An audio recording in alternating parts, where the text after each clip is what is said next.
This is from the website thewaythetruthandthelife.net. This is July 18th, 2015. I'm about to show you a undercover video of Planned Parenthood that went viral. Millions watching it a few days ago. The purpose of this video is to expose an international agenda of women's liberation, homosexual liberation, and its implication that this, what it means human rights today, to not just Obama, but to the non-governmental organizations internationally, and what they call human rights is the right to do abortion, the right to have sodomy and homosexual marriage. These are the human rights things that when we contribute to human rights, they show those ladies that look like this and they give some money. What's really going on internationally. And I won't, it's not my opinion, I will show videos, but then I want you to understand that Obama is just a front for this, that he misrepresented the Jewish Bible, and I will explain that, in order to degrade the Christian Bible and the human values of both of those books, the respect for human life. And the degeneration, there's a cause, and the rise in autism, and the rise in homosexuality, the rise in sodomy, this AIDS, major spreading of that was sodomy. And if anybody who studied it, especially for male homosexuals, promiscuity is their biggest problem. So they spread AIDS this way. But that's a whole nother thing. They're working worldwide to educate homosexuals that they don't spread AIDS. Well, I will show these things. I will show the roots of the problem. I do not expect a solution in my lifetime.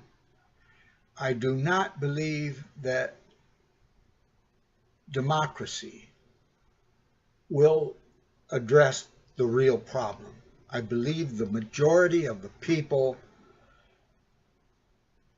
are victims of this degraded anthropoculture. Let me correct that to say anthropoculture, from the same roots as anthropomorphic, the rearing of healthy children. I will show you how the problems were confronted and some misunderstandings and some things stated as God's laws from somebody sitting on a cloud giving messages, but the reality of in God we live and move and have our being, and God's laws of what makes babies and what makes women so ready to kill their babies, to abort or even the postpartum abortion. And I will show you a clip from Pakistan where they have a charity that goes around picking up babies out of the garbage.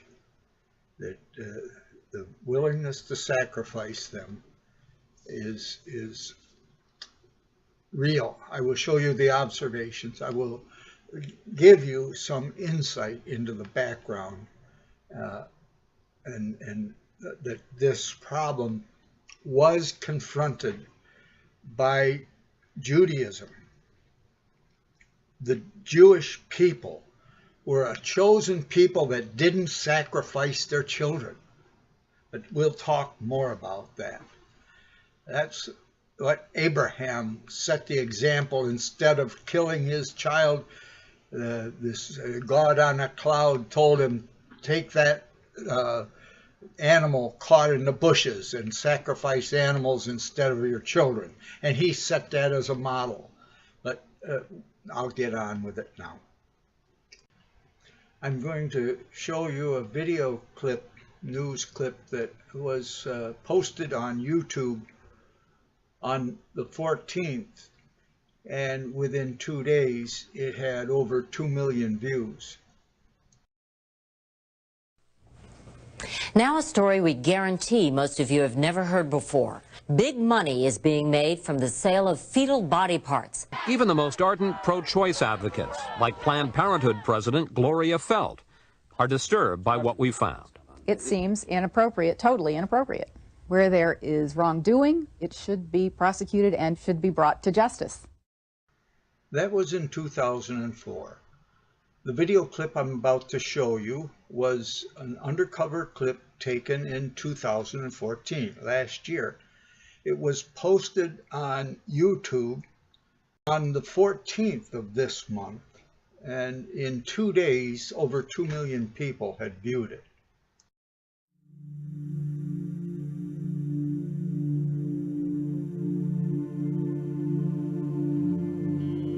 A lot of people want intact parts these days because they're looking for specific nodes.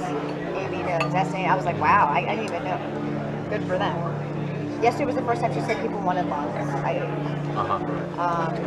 And then, like I said, always as many intact livers as possible. People just want livers. Some people want lower extremities too, which that's simple. I mean, that's easy. I don't know what they're doing with it. I guess they want muscle. But Yeah, a dime a dozen.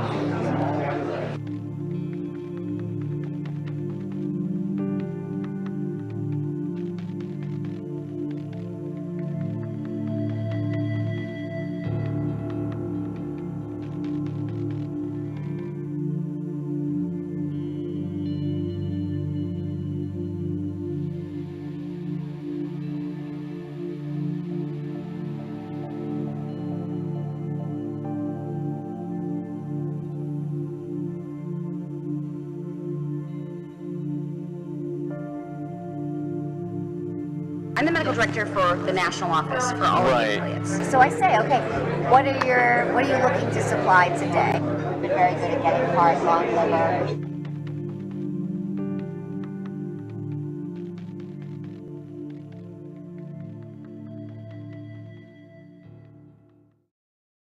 Every provider has had patients who want to donate their tissue, and they absolutely want to accommodate them. They just want to do it in a way that is not perceived as this clinic is selling tissue, this clinic is making money off of this. Okay, so when you are or the affiliate is determining what that is monetary, Yes. so that it doesn't raise any question of this is what it's about. This is the main.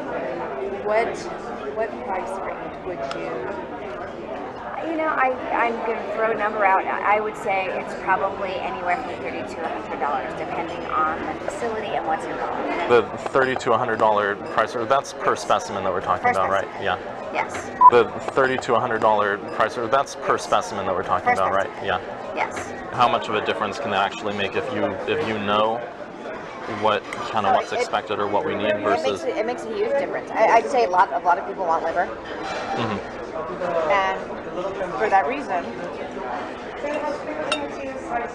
most providers will do this case under ultrasound guidance, so they'll know where they're putting their forceps. Kind of rate-limiting step of the procedure is calvarium. Calvarium, the head is basically the biggest part. Most of the other stuff can come out intact. Right. It's very rare to have a patient that doesn't have enough dilation to evacuate all the other To bring the body cavity out intact and all that. So then you're just kind of cognizant of where you put your crosshairs. You try to intentionally go above and below the thorax so that, we've been very good at getting heart, lung, liver, because we know that, so I'm not going to crush that part. I'm going to basically crush below, I'm going to crush above, and I'm going to see if I can get it intact. And with the calvarium, in general, some people will actually try to change the presentation so that it's not a vertex, because when it's a vertex presentation, you never have enough dilation at the beginning of the case unless you have a real huge amount of dilation to deliver an intact calvarium. So if you do it starting from the breech presentation, there's dilation that happens as the case goes on, and often at the last you can evacuate an intact calvarium. So I mean, there are certainly steps that can be taken. So they can convert to breech, for example, at the start of the... Exactly. They can, under ultrasound guidance, they can just change the presentation.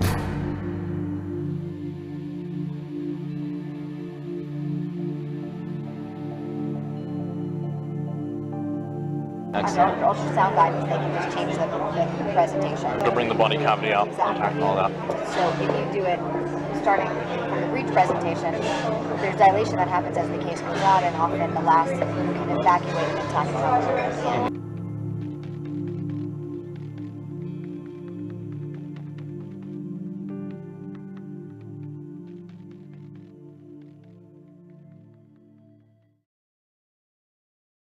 Federal abortion ban is a law, and laws are up to interpretation.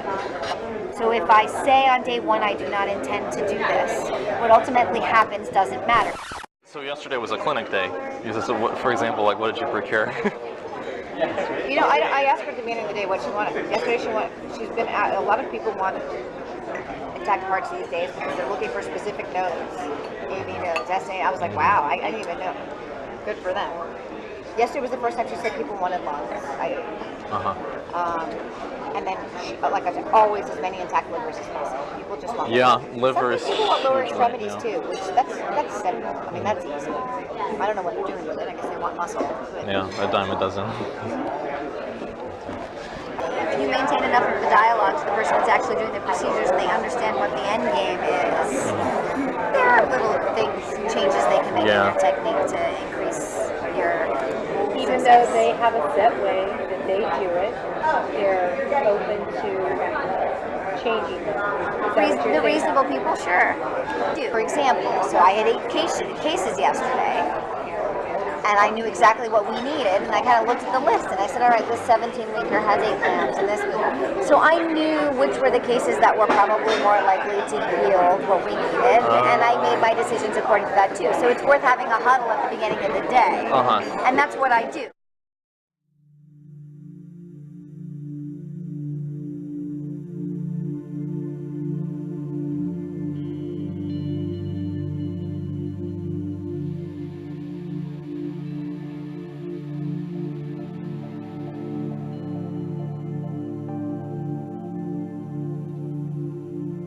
Rather than having to deal with all the different affiliates, if there were a way to partner with PPFA directly to get some kind of like pre-clearance or something, so that we have. Do this. And at the national office, we have a litigation and law department, which just really doesn't want us to be the middle people for this issue right now. Because we were approached by STEM Express to do the same thing. One of the Northern California affiliates said, we're working with these people, we love it. We think every affiliate should work with them. And so we had a conversation, and we said, you know, what do you think? We'll just go out and find all the people that are doing this and present everybody with a menu. And at the end of the day, they just decided right now it's too touchy an issue for us to be an official middleman. But that, when you say right now, do they see a future? Right now, the way the Supreme Court looks, I don't think it looks very good. Okay. If you talk to my litigation and law folks, anything that's going to go to the Supreme Court right now, we are all losers. But I will tell you that behind closed doors, these conversations are happening with the affiliates. Cecile, I wanted to thank you so much for Dr. Nuka-Tola. She's been so helpful for the past couple of years. Just with fetal tissue collection. She's been very, very helpful with to talk to and how to like. Okay, great. Thank you. She's amazing. And thank you for Planned Parenthood. Thank you. Planned Parenthood.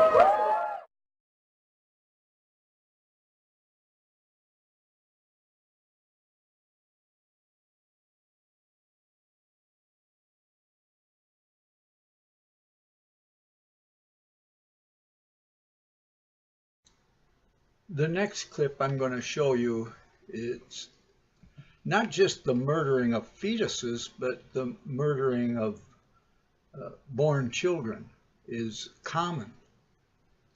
that the children are killed. And I say murder. I know it's legal to abort, but it is murder in the anthropocultural sense of the word. I don't mean the prevention of an unhealthy birth, that a child would be born to suffer. That's not murder to prevent that. If genetic evidence shows that there's a genetic defect, that the child is not healthy, then that child should be prevented from a life of suffering. But to take healthy fetuses and kill them, to me, is murder. And to take healthy children and kill them is murder. To take unhealthy children and kill them, to me, is murder also. But here's a clip from the charity in Pakistan. And notice at the end of it, during the clip, they make like, oh, it's just maybe it's Islam with fear of having a child because it was adultery or you were unmarried. But notice at the end of the clip, 9 out of 10 of those sacrificed or murdered that they pick up from the garbage are girls. You're trying to tell me that 9 out of 10 children from adultery or a woman that's not married, 9 out of 10 of them are girls? No, no, no. So keep that in mind.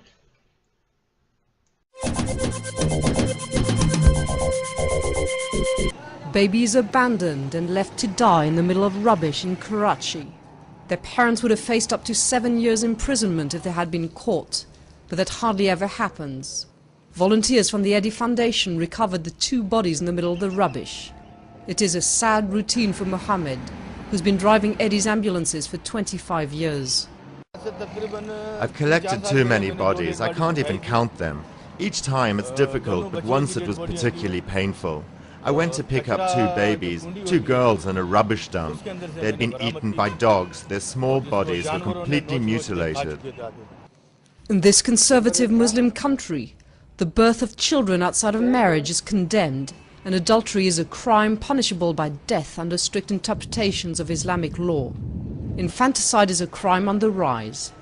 The association recovered more than 1,000 babies from rubbish dumps last year.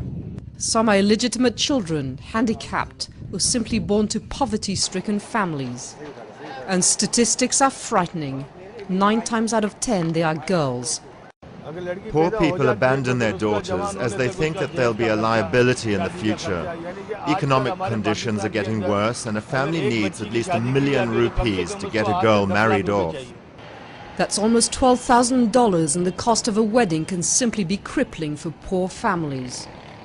Abortion is forbidden in Pakistan, so to give parents an alternative, Eddy has installed 400 cribs across the country, and every year around 200 babies are left in them. They are then taken to this orphanage to await adoption. It usually doesn't take very long to find them a new home. We currently have 12,000 adoption requests. Some couples have been waiting for 5 years, so we have to select the best parents. We ask them to own their house, to have the financial capability to bring up a child, and be married for 10 years. These girls will get a second chance in life. But the country has been in the grip of a serious economic crisis for years, and poverty is spreading. Despite the Foundation's efforts, many more young lives are likely to come to a brutal end. Now, you've probably heard how the Quran teaches a reward for fighting against non-Muslims or people of the book. Christians and Jews, if they submit, are accepted, but polytheists, people like the Hindu or Buddhist, according to strict Islam, are to be converted or murdered. Let me insert here that the Islamic State is murdering Christians that are Trinitarians, that believe in the triune God, that is a three-headed God. So they're polytheists according to strict Quran interpretations. And the fight against the unbelievers is martyrdom. To die in the process is martyrdom and many rewards. And this includes children. You've heard the stories of children having suicide, being suicide bombers, bombs strapped on them, little girls, little boys. Here's a video showing one of the preparations.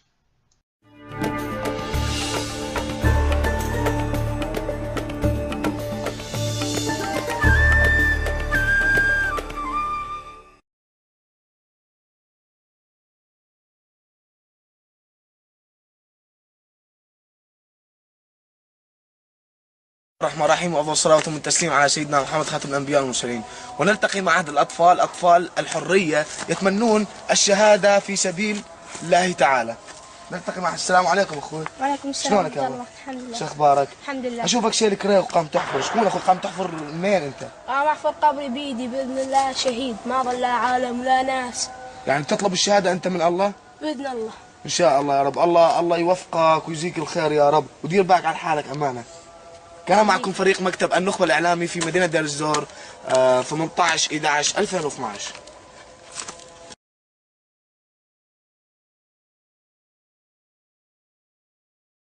Now, this is from the Syrian rebels that Obama and we, through our president, are supporting the rebellion against Assad in Syria, where, let me give you some background. I've got a doctor, a Christian from Syria with relatives in Syria, and they're scared to death. The background is Assad is associated with the Shiite from Iran, and both Israel and Saudi Arabia are deathly afraid of the Shiites. Let me add here also that Saudi Arabia and the oil emirates were set up by England. They're these royalties, just like in Morocco. They are all against not just the Shiites. They're against the Islamic State. The Salafists, these fundamentalist, true Quranic Islamists, are against Saudi Arabia. Maybe the king keeps Mecca and two cities where you'll get murdered if you're if you're caught and you're not a Muslim. You can't go in Mecca and Medina. They want all this freedom for Muslims, and you've got Islamophobia. But don't go in their two main cities. If you're not a Muslim, you're the last one never heard of again. Killing is part of the legal process there. At any rate, just those insights that the Islamic State is the enemy of the Saudi royalty and the Moroccan royalty, and these were things that set up by invaders, and are supporting. Saudi Arabia and Israel are working together on this one. They both want the Iranian extension destroyed into Syria. Let me give you a little background.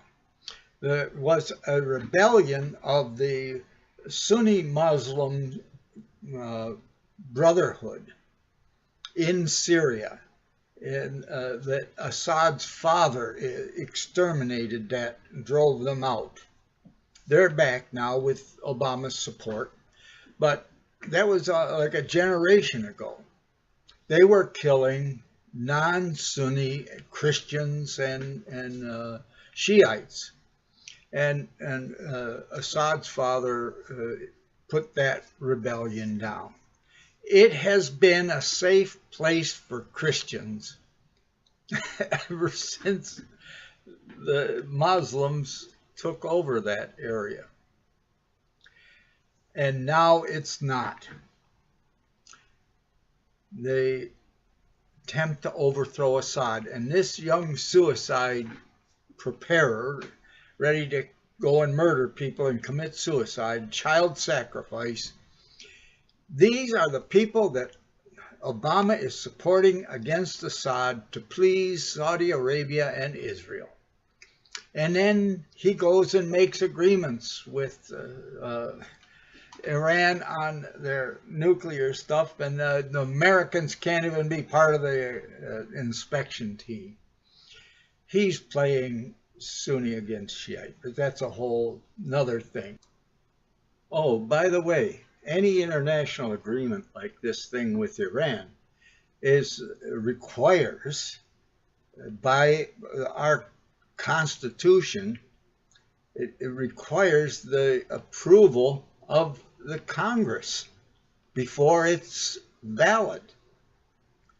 But Obama has taken it to the United Nations, and the UN Security Council has unanimously approved it, like the United States doesn't count anymore.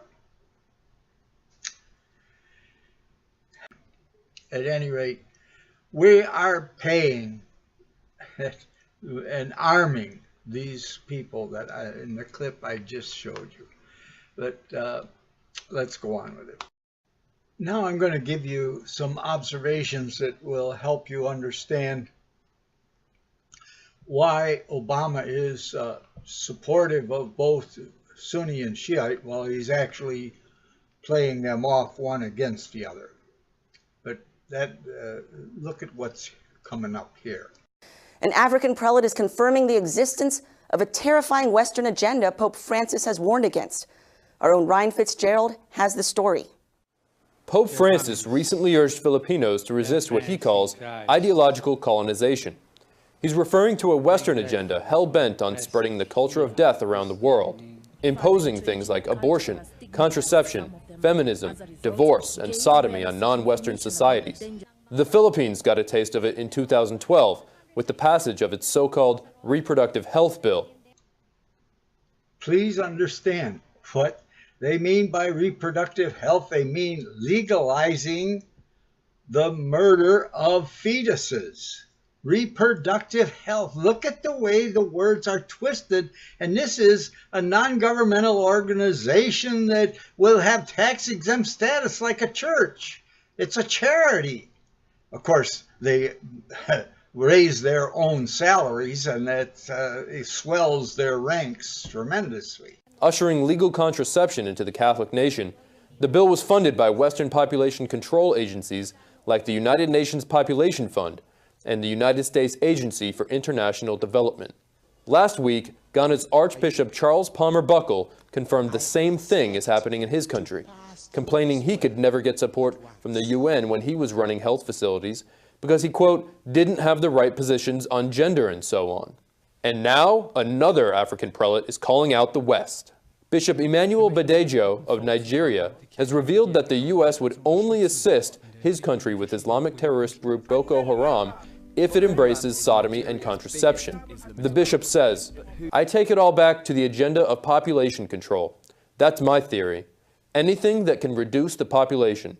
He goes on, stating, "The United States actually said it would help Nigeria with Boko Haram only if we modify our laws concerning homosexuality, family planning, and birth control." He says what Pope Francis warns against is a clear reality in Africa, and it's threatening their cultural values. Bishop Badejo finally exclaims, "If the West cherishes freedom for gays and homosexual unions and abortion and contraception, suppose Africans are not wired that way. For the African, life is sacred, and that the world can watch hundreds of people dying in Nigeria every day and look away, it shows that even what we call Western civilization today is sick." I'm Ryan Fitzgerald, Church Militant Headlines, Detroit. Let me interrupt to add here. These same agencies were very active in Russia. Don't believe all the propaganda you hear about Russia. I've lived in Russia 6 months of the year, taught there for 10 years. I have residency there. But like the man killed in Moscow, he had criticized the governor of Chechnya, a Muslim, put in there against the Islamists that are fighting for the Islamic State. Let me correct that. They're fighting for an Islamic State in the North Russian Caucasus. And they actually have a problem. Those terrorist leaders of that caliphate have a problem because a lot of their people are running away to go to Syria and fight with ISIS. Hundreds and hundreds of them. It's a big problem for them. They want them to stay and kill Russians. Let me correct that a little bit. Their first target is imams that aren't preaching the Quran, preaching peace. And then they don't understand. The English Commissioner of Community Affairs asked the imams to preach against the Islamic State, ISIS, and they accused them of being an Islamophobe. They can't preach that in the mosque. They would be targets of the true Islamists. Wake up. And the other thing is, it's to deceive the unbeliever. They'll say anything to you, but don't ask them to say it in the mosque, you fool. That makes you an Islamophobe, some stupid person that put them in danger of death. But please, wake up. But at any rate, the governor of Chechnya and the government would like to get more than one wife in these things. And this liberal was criticizing the government in Chechnya, which is very dominating of it's Muslim group against Muslim group, and people just happen to die if they're on the wrong side of the government there. But the governor's father was the previous governor of Chechnya on the wrong side. The Sunni fundamentalists murdered him. He was a branch of called Sufi Islam. It's associated with the Arab branch, but they have something like saint worship. You can read about the Islamic State destroying their shrines and killing them for their heresy of making idols or something. I don't know. You can look into it, but it's Sufi Islam. But that's a whole nother thing. These non-government organizations and the emphasis behind them, it was women's liberation, working together with the gay, lesbian, and this working together. They've pretty much infiltrated and dominated much of these international human rights organizations. They mean abortion rights, homosexual rights. The Sochi Winter Olympics was supposed to be a great grandstand for them. This is the background that you understand where the murdering of the people, because they speak Russian. The Ukrainians, which have historically it was part of Russia. And they're native Ukrainians, so they speak Russian because that's their native language. At any rate, the Russian government, the elected government, democratically elected government, is trying to rebuild the family. There's all kinds of wacko stuff. The family broke down under communism. They didn't understand how important the mother was in the home. And one of Engels, it was a class struggle. And one of Engels' statements was the marriage is an invention of the wealthy power men that they can have an inheritor to carry on their wealth and power, that marriage isn't that important. And they had daycare, and women were liberated. It was part of the communist revolution. At any rate, it harmed the family. There's a widespread homosexuality, sadomasochism, narcissism, drug abuse. They're trying to clean it up. They're trying to rebuild the family. They've even invited the Russian Amish who escaped to South America under the czars because they wouldn't practice the special religious holidays and abstinence from certain foods and so forth. But they escaped. Well, they're being invited back because they have a family values and will be given land in Russia. Russia has a problem with the Muslims have a birthing policy. Ethnic Russians, the women are all liberated. Abortion is so high and everything. They're trying to rebuild the Russian family before it's lost.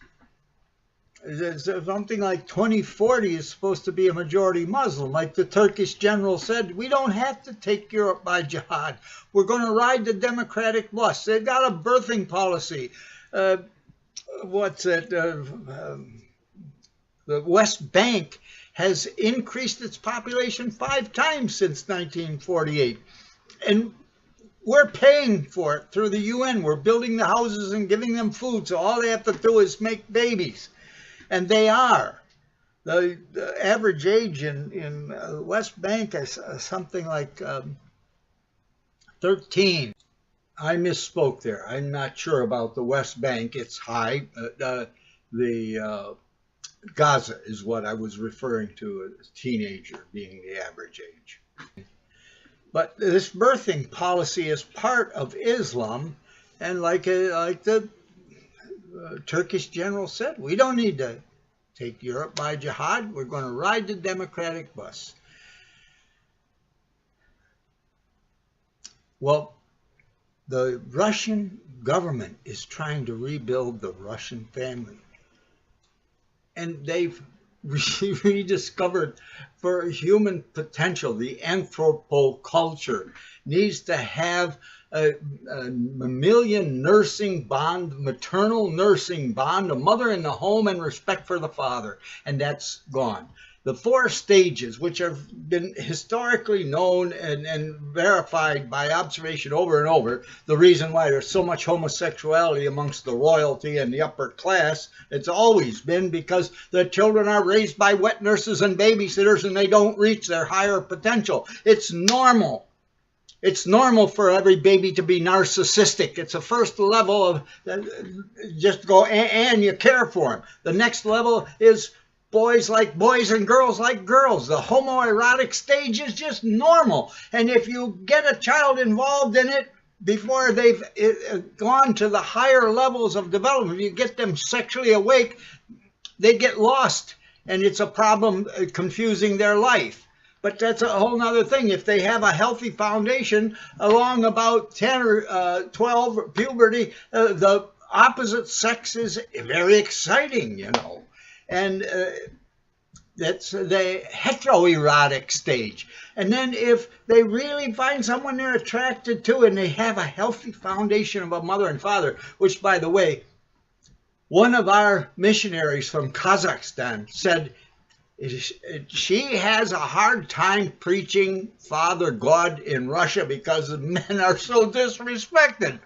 And I thought, oh my God, that's awful to say that. I hadn't lived in Russia long enough, and my wife's father was a home church Christian. Even though his wife didn't respect him, he was a very respectable man. But that's a whole nother thing. That need for a man who has been raised in a healthy home and a woman who has been raised. You can't.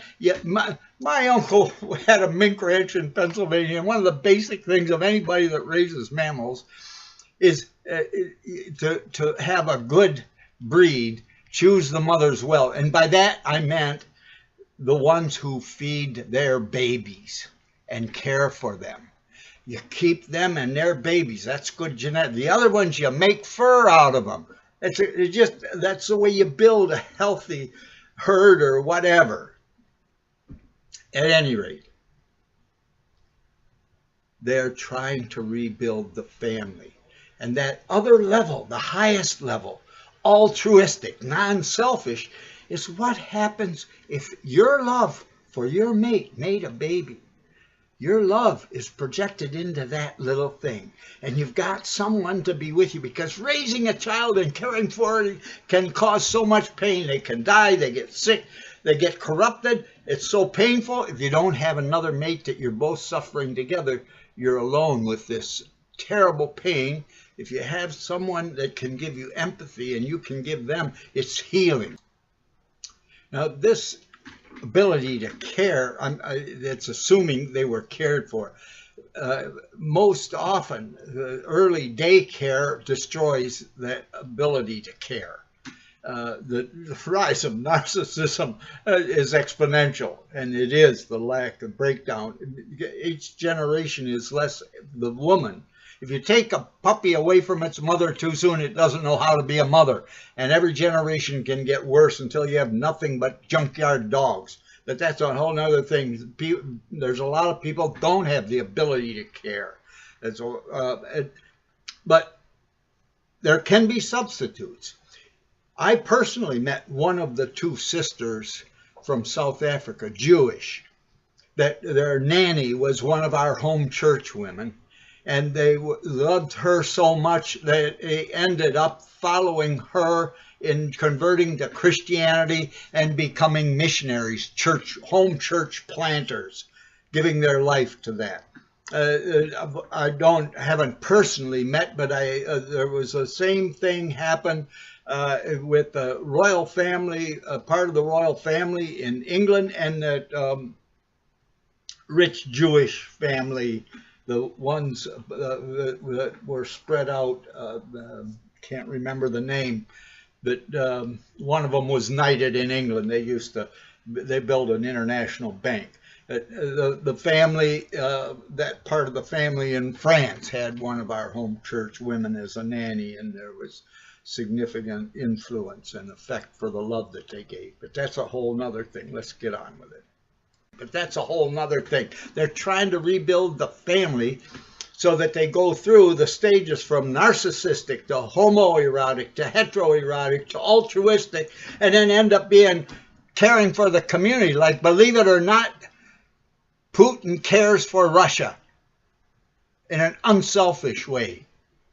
But all the propaganda won't overcome the false conception here in America. But that's another thing.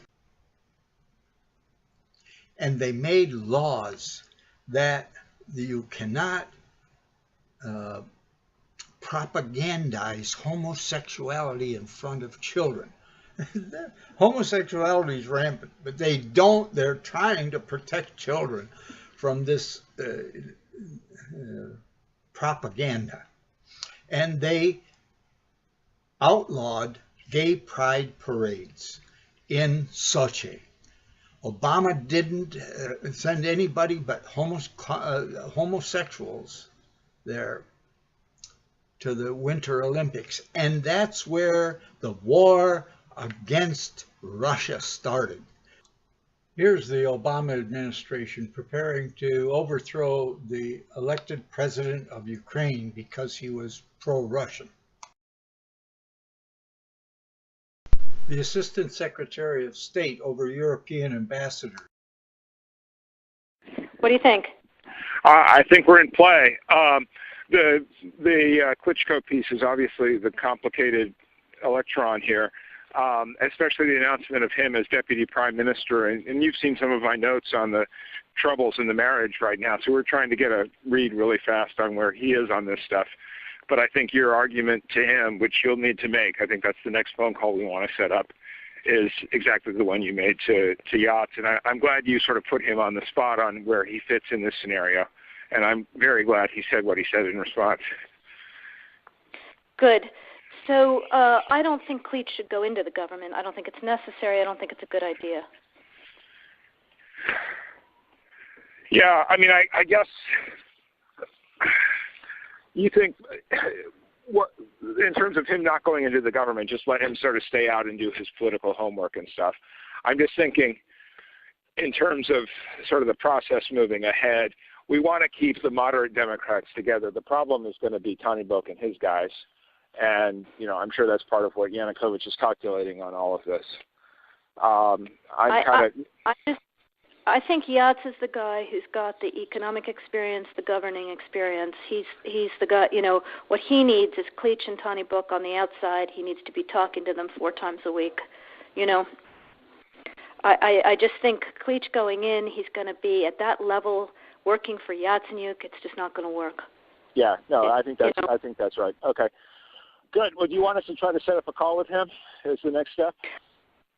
My understanding from that call, but you tell me, was that the big three were going into their own meeting, and that Yats was going to offer in that context a three-way, you know, the 3+1 conversation or 3+2 with you. Is that not how you understood it?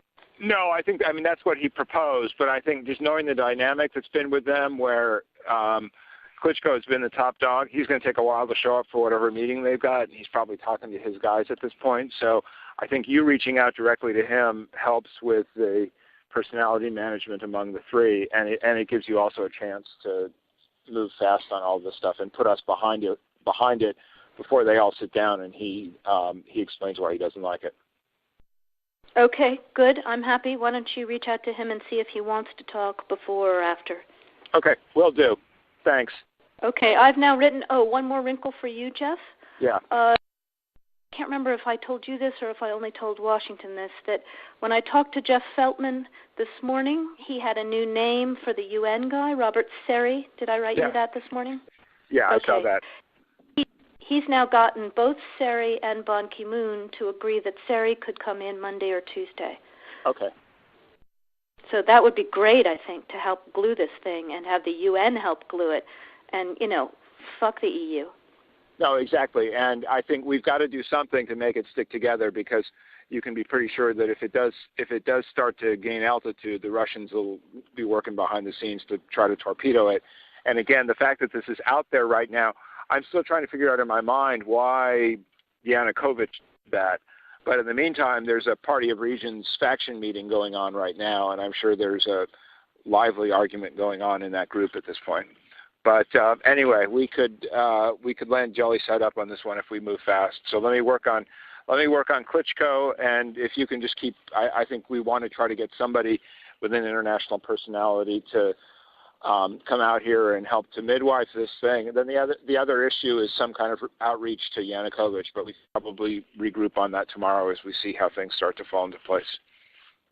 So on that piece, Jeff, when I wrote the note, Sullivan's come back to me, VFR, saying you need Biden, and I said probably tomorrow for an attaboy and to get the deets to stick.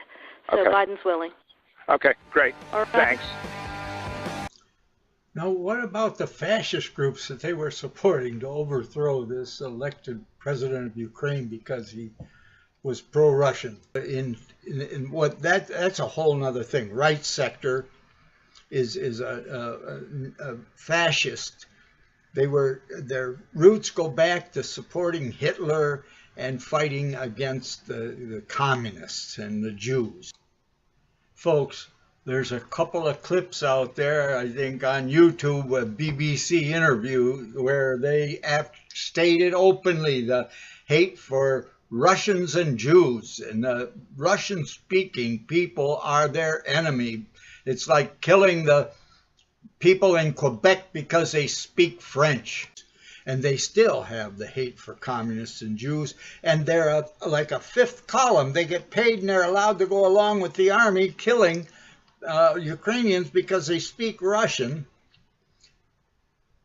And they're not under control of the Ukrainian generals. And Obama's paying money and going to send military there. And he has the general saying, oh, what a terrible threat Russia is. And all the alarms are going off. Oh, my God. But these NGOs preaching homosexuality, it's a human right, and abortion, it's a human right, and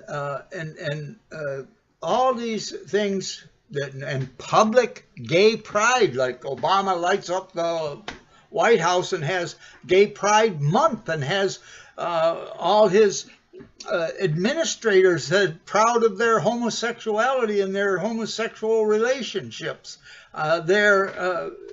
Our government representatives that he's put in office there. At any rate, let me interrupt to say I am not against homosexuals. I'm against advocating it publicly. I'm against advocating adultery publicly. I'm against advocating premarital sex publicly, because I would like the model of a marriage as a foundation for having children and a mother in the home as a model. I have nothing against women working. I just wish they would get themselves fixed so they don't make babies, and let them go and compete with the men. That's not a problem. But don't deprive a child of a mother in the home and a nursing bond and that ability to love that is being lost. It's already gone from the majority, but that's a whole nother thing. I worked with homosexuals as friends in the Unitarian Church. It seemed to attract many. It was open to anybody. And on the committees that I worked on, I ended up working with people that were very helpful to work together with. And they didn't try to project their personal sexual life onto me, and I didn't try to project it onto them. But that's a whole nother thing. Russia has barred these NGOs, not because they're caring about people, but because they want abortion, and they want the homosexual marriage, and they want the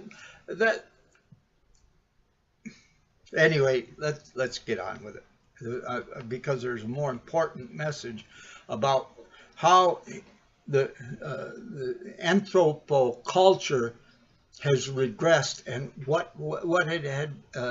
I want to make sure how Obama has degraded the Russian, or the Jewish Bible to destroy the Christian Bible, which values life. But now let's get on with it. This clip is from BBC showing some of the neo-Nazi involvement in the takeover of Ukraine.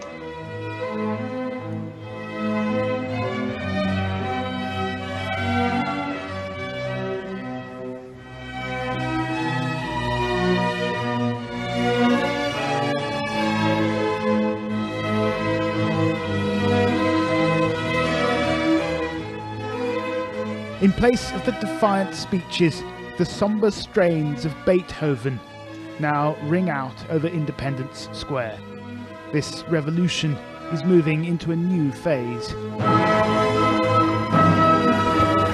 But amidst the flowers and the children's tributes, flashes of something more sinister. Groups of armed men strut through the square with dubious iconography. That yellow armband is a Volksangel, a German symbol used by several SS divisions during the Second World War.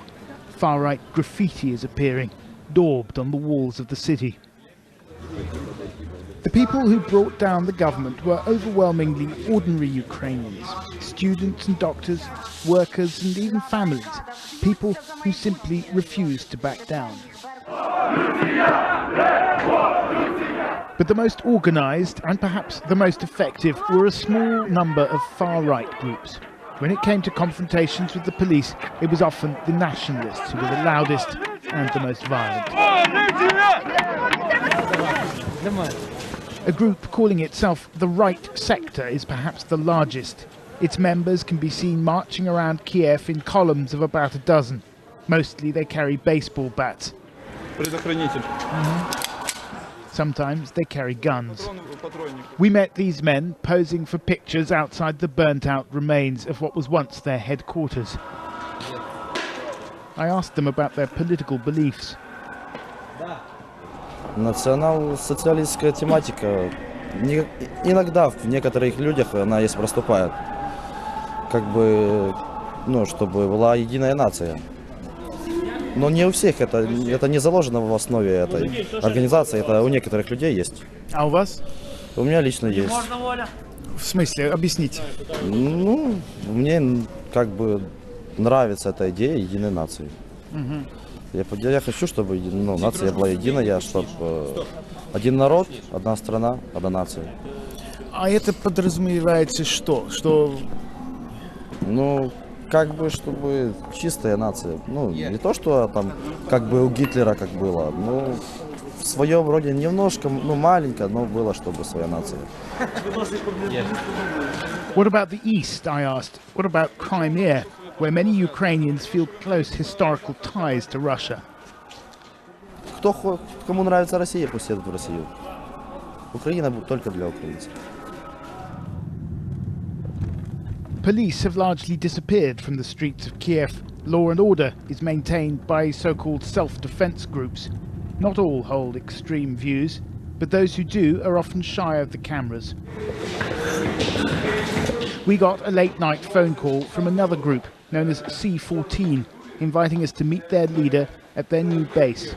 It turned out to be the former headquarters of the Communist Party, now occupied by the far right. It's our general mission to totally ruin chains that connect our country with the imperial power from the past. And that being Russia? Yes, we can do Russia, not only Russia, Soviet Union. Are you a Nazi? No, I don't think I'm a Nazi, I'm a Ukrainian nationalist. What does that mean? The main confrontation is about that some ethnic groups have control many business structures, some economic, some political forces, and which ethnic groups? Russians and Jews and the Poles. It may be some non-Ukrainian group control a huge percent of some economic or political power. And of course, in this situation, Ukrainian people have some tension between it, and it causes conflicts.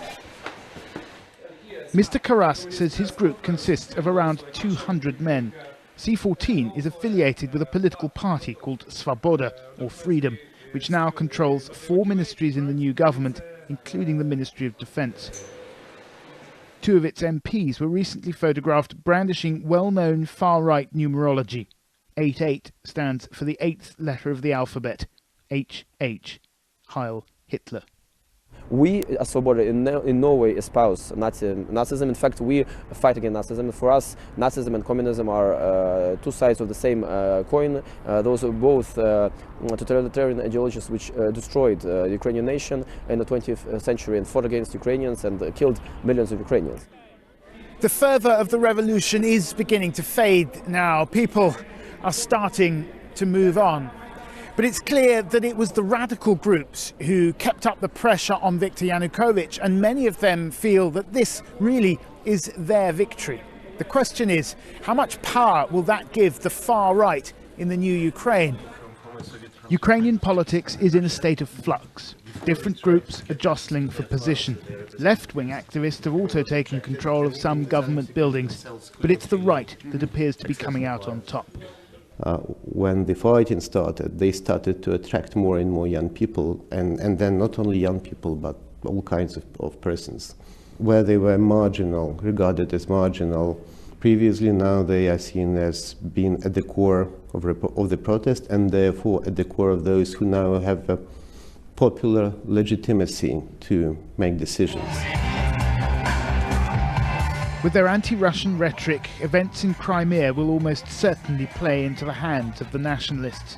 No one knows exactly how strong they are in terms of numbers, but the influence of the far right in Ukraine is growing.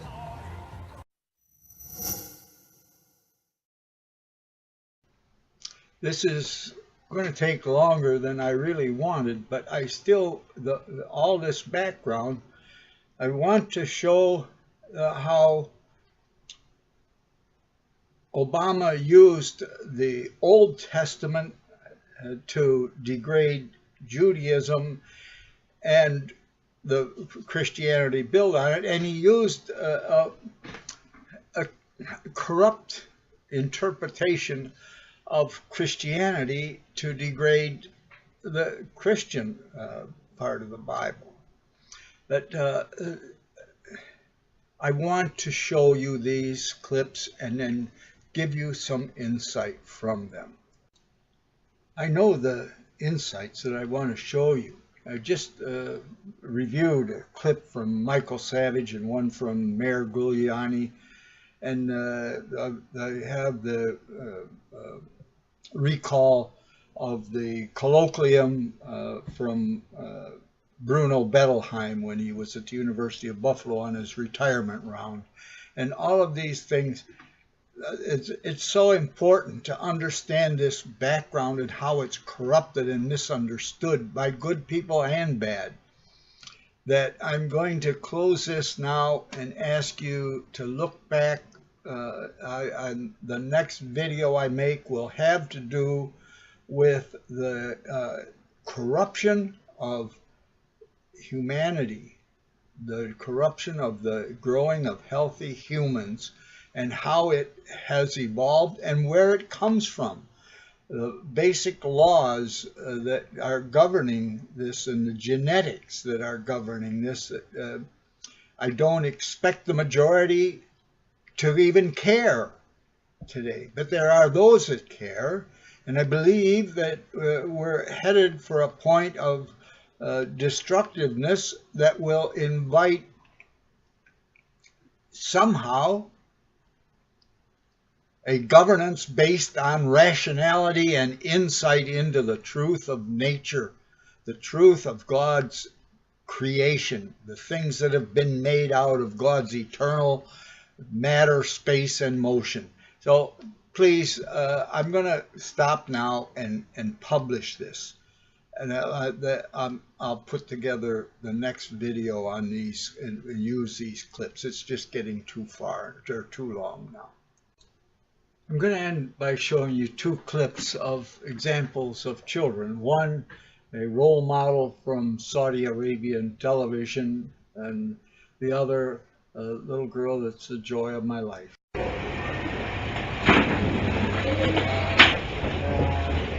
النهارده ريبورتاجنا شويه مختلف لانه ضيفتنا هتكون طفله مسلمه، بس فعلا مسلمه. المفروض ان شاء الله ربنا يقدرنا وكلنا نربي ولادنا نفس التربيه دي، بحيث يطلع كل الجيل الجاي اولادنا كلهم مسلمين صح، فاهمين يعني ان هم مسلمين وفاهمين اعدائهم مين. الطفله دي هتعرفكم دلوقتي على نفسها. هي بنت اخت ليا في الله هويدا، وبنت الفنان وجدي العربي، وهي اسمها بسمله، وهنسالها كمان. السلام عليكم. ورحمه الله وبركاته. اسمك ايه؟ بسمله. عندك كام سنه؟ 3 سنين. انت مسلمه؟ بسمله، انت تعرفي اليهود؟ بتحبيهم؟ لا ما بتحبيهمش ليه؟ كده عشان هم ايه؟ هم قردة وخنازير. عشان هم قردة وخنازير؟ مين قال عليهم كده؟ ربنا. قال عليهم فين؟ القرآن. قال عليهم في القرآن كده صح. طب ويا بسمله اليهود بيعملوا ايه؟ بيعملوا ايه؟ شركة بيت. لو قلتي انت تعرفي المقاطعة كمان يا بسمله؟ وهم كانوا بيحبوا سيدنا محمد الرسول عليه الصلاة والسلام؟ لا. ليه كانوا بيعملوا فيه ايه اليهود؟ عشان هو بيقدر يقتل حد كمان. طبعا سيدنا محمد صلى الله عليه وسلم كان قوي، كان يقدر يقتلهم. طيب وانت تعرفي احاديث عن اليهود مع سيدنا محمد عملوا فيه ايه؟ ايه؟ في قصة انت عارفاها؟ ايه؟ بتاعت الست اليهودية. الست اليهودية عملت ايه سيدنا محمد عليه الصلاة والسلام؟ كان في الست اليهودية ايه؟ ذبت خروف وذبحت وعزمت النبي عليه الصلاة والسلام وأصحابه. وإيه لما ياكل لا انت حطيتي بسم قالت له فقال لها ليه عملت كده؟ قالت له لا لو انت نزاع هتموت ولا يرزح منك. لا طب لو انت صادق الله يحميك. وربنا حمى الرسول عليه الصلاة والسلام طبعا. واصحابه ماتوا وهو موت الست دي. طبعا كانت حاطط لهم السم في الاكل اليهوديه دي. بسم الله ما شاء الله على بسمله، بسم الله ما شاء الله عليها، ربنا يكرمها. ويعني الواحد فعلا ما يتمناش من ربنا ابدا بنت اكتر من كده مؤمنه قد ايه. ما شاء الله ربنا يكرمها وربنا يكرم والدها ووالدتها. واحنا المفروض هو ده الاطفال الجيل الجاي ان شاء الله لازم هم يبقوا المسلمين الصح كده، نربيهم من وهم اطفال كده ان هم يبقوا مسلمين صح. I'm gonna end by adding a previous clip from one of the joys of my life. I wanted to give my granddaughter an opportunity to say hello and tell me what you think about people. Good people. You got good people? What do you think about taking part in meeting? Testimony. I like take testimony. Yeah, how do you get ready for testimony? From teaching God. Yeah, how do you get that? By reading Bible. Yeah, but you can't read. How do you get the Bible? Do you listen to it? What do you do every night before you go to bed?